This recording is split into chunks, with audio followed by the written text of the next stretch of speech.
nécessaire pour gagner, il faut l'accompagner. C'est-à-dire qu'aujourd'hui, dans un monde hyper médiatisé dans lequel nous nous trouvons, si vous n'avez pas, en complément de votre stratégie, une action, vous l'avez appelée d'influence, on va y revenir, une action qui va vous permettre d'aller plus loin, une action qui va vous permettre de justifier ce que vous faites, une action qui va vous permettre d'expliquer ce que vous faites, une action qui va positiver ce que vous faites.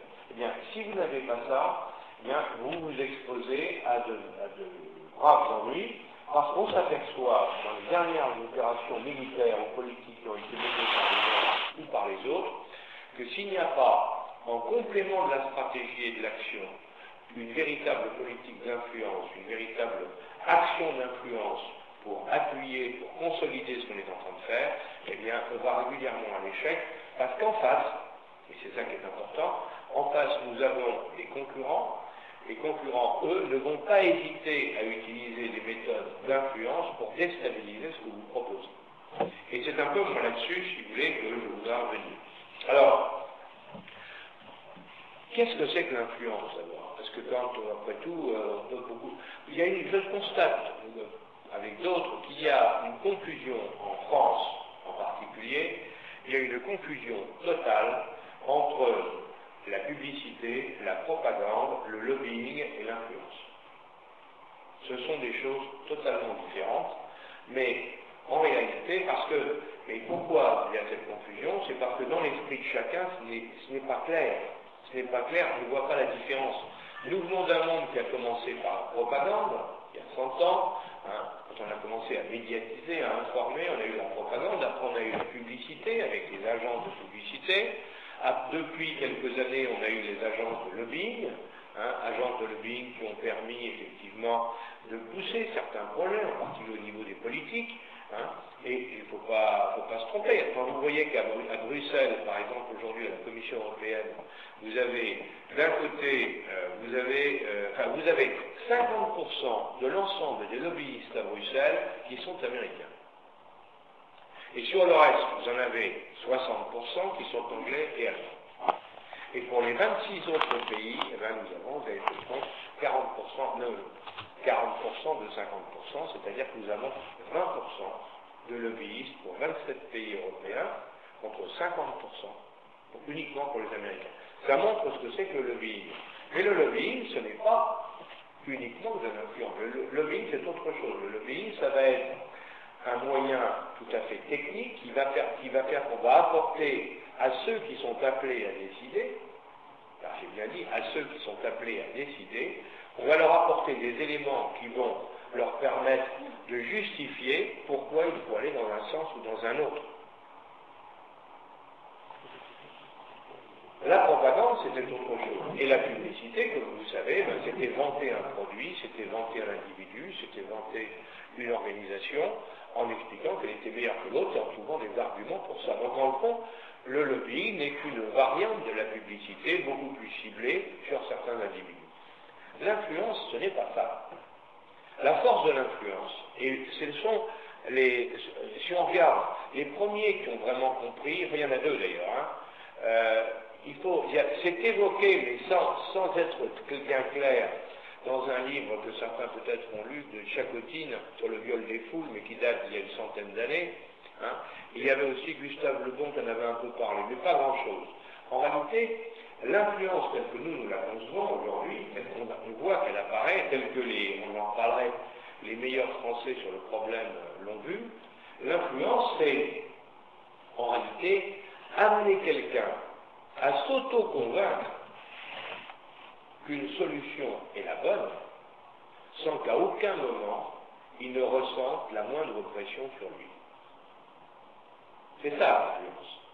C'est-à-dire se substituer à un processus de raisonnement et de réflexion interne à l'individu, se substituer complètement à ça, sans que l'individu lui-même ne s'en rende compte.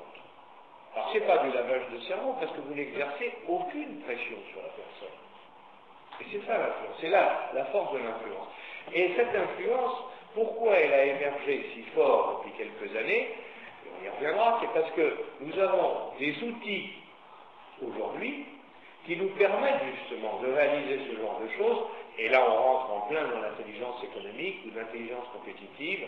Ces outils qui nous permettent de rentrer là-dedans, ce sont les outils de l'intelligence compétitive. Car ce sont rigoureusement les mêmes outils qui nous permettent d'exercer des actions d'influence. Alors pour revenir sur l'influence, d'abord je vais dire qu'en France, moi je connais en tout cas quatre chercheurs, quatre professeurs, qui ont cherché, quatre experts qui ont cherché à bien comprendre ce qui se passait. Bon, vous les connaissez tous. Le premier que j'ai vu, c'est François Bernard Huyck, qui a commencé là-dessus. On a eu Delbecq de l'INEGI. On a eu notre délégué interministériel à l'intelligence économique, Claude Revel, qui a fait un livre aussi là-dessus. Et puis on a eu Bruno Rapouchot, qui lui publie pratiquement tous les mois une revue qui traite justement de problèmes d'influence. Donc moi, il y en a d'autres, bien sûr, et parmi vous, il y a beaucoup de gens qui ont travaillé là-dessus, mais je crois que ces quatre personnes sont chacune avec leur approche différente, parce qu'ils sont très différents les uns des autres. Lui vient de la réflexion sur le terrorisme et la criminalité. Claude Revel vient, elle, des problèmes d'influence et des accords internationaux sur les normes. Delbecq, lui, vient du monde de la gestion de crise, et dans le cadre d'un cas plutôt policier. Et Rapouchot, lui, vient directement du monde de l'entreprise et de la communication. Donc, on a quatre approches différentes, mais qui aboutissent exactement à ce que je vous disais tout à l'heure, à savoir que nous nous retrouvons dans un domaine dans lequel, à travers un certain nombre de méthodes, eh bien, nous nous apercevons que nous pouvons effectivement réaliser des actions d'influence qui vont changer la face de nos interlocuteurs, puisqu'ils vont se substituer à nous pour devenir les ambassadeurs d'une idée que nous avions au départ, mais que eux vont ensuite promouvoir et mettre en œuvre. De manière indirecte, puisqu'ils ne se rendent pas compte. C'est toute la force d'une action d'influence bien montée. Alors, à ce niveau-là, on peut se poser la question de se dire, mais c'est bien gentil, on comprend le concept, mais comment on fait? Alors, je vous disais tout à l'heure, on utilise des outils d'intelligence économique. Pourquoi? Eh bien, parce qu'on s'aperçoit que l'influence aujourd'hui ne marche plus par les systèmes traditionnels, ne marche pas par les systèmes traditionnels qu'on utilisait avant. C'est-à-dire, pourquoi? Parce que, comme je vous le disais, ce n'est ni de la publicité ni de la propagande. C'est autre chose.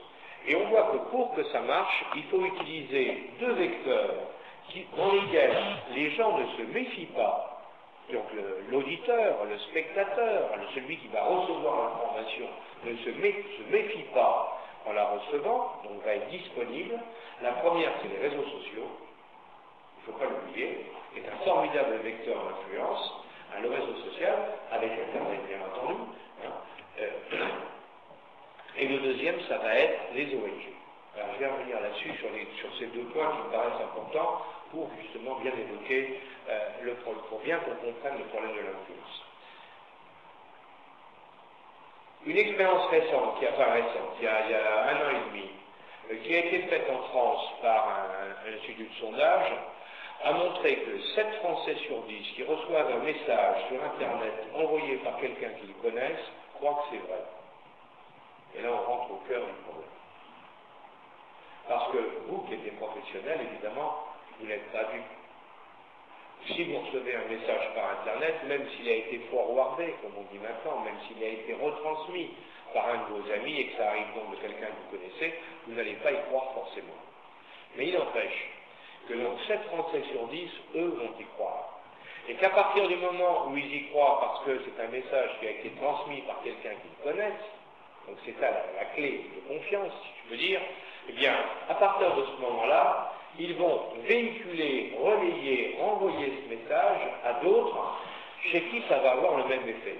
Et grâce aux réseaux sociaux où la circulation de l'information est extrêmement rapide, ça veut dire qu'en 2-3 jours, en 48 heures, en 72 heures, eh bien, la France entière, pour prendre la France, eh bien, la France entière va voir émerger, sans que personne ne comprenne pourquoi, une idée forte qui vient de partout et qu'on retrouvera dans la presse, à la télévision et ailleurs, d'une manière directe ou indirecte.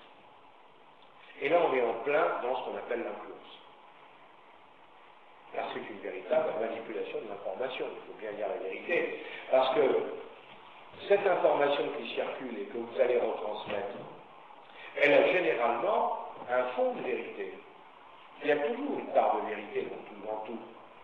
La question, c'est de savoir, et vous ne pouvez pas le vérifier, quelle est la part de vérité, quelle est la part qui ne l'est pas. Je me souviens d'une fois d'une affaire qui avait été comme ça, qui est très emblématique d'ailleurs. Il y avait une grève des conducteurs de TGV il y a 2-3 ans, et c'était très intéressant de voir ce qui s'était passé. Parce que la grève avait été brisée justement par une action comme celle-là, à savoir par un texte qui avait été envoyé par des transparents et des commentaires envoyés sur Internet, qui avait fait le tour de France, et dans lequel on disait des choses vraies sur les conducteurs de TGV, mais des choses qui étaient fausses. Et bien entendu, les choses qui étaient fausses poussaient la France entière à dire ce sont des nantis, ce sont des gens qui ont des avantages considérables, comment osent-ils faire grève dans une situation pareille? Et c'est fini. Et une fois qu'à ce moment-là, ce que vous êtes en train de faire devient totalement impopulaire, que vous le vouliez ou vous ne vouliez pas, vous serez obligé de l'arrêter. Ça prendra un certain temps, mais vous arrêtez. Donc, et vous arrêterez sans que ce soit, sans qu'il y ait des heurts, sans qu'il y ait des chocs, sans qu'il y ait des oppositions fortes, ça sera simplement quelque chose qui sera, je dirais, quasiment naturel. Naturel, mais qui laissera des traces dans la mémoire des gens, parce que ce qu'on vous a dit de vrai ou de faux continue dans votre tête à rester. Tout le monde sait bien. Surtout si on a mélangé habilement le vrai avec le faux. Alors, donc les réseaux sociaux deviennent quelque chose de très important, et on s'aperçoit que plus la population est jeune, et plus le réseau social a d'importance. Parce que nous avons été formés avec notre expérience, les uns et les autres, on a été formés à une certaine méfiance. Mais dans la jeune génération, à partir du moment où ils échangent entre eux, dans les forums, dans les chatons, comme on dit, dans les échanges dans les forums, quand ils échangent par les réseaux sociaux, quels qu'ils soient, professionnels, spécialisés ou autres, et bien à ce moment-là, l'information circule de manière pratiquement permanente, sans arrêt, entre les uns et les autres, s'enrichissant à chaque échange d'éléments complémentaires, dû à la réflexion des uns ou des autres, et qu'à la fin, bien entendu, on se retrouve avec si ça a été bien monté, une opération d'influence qui a totalement réussi.